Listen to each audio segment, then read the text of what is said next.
વલસાડમાં પૂરની સ્થિતિ સર્જાઈ, જાણો કયા વિસ્તારમાં શું છે પરિસ્થિતિ।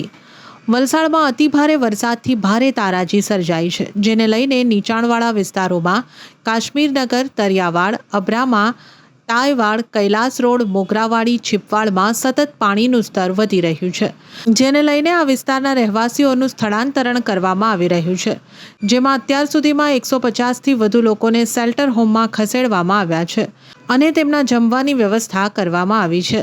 વલસાડ શહેરના દાણા બજારની દુકાનો નજીક પાણી ફરી વળ્યું છે।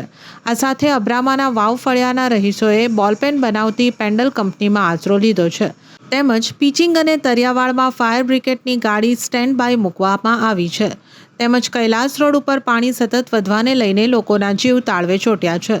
વધુમાં હવામાન વિભાગે વલસાડમાં ભારેથી અતિભારે વરસાદની આગાહી આપી છે। આ સાથે તંત્રએ આવતીકાલે વલસાડની સ્કૂલ, કોલેજો, ITIમાં રજા જાહેર કરી છે।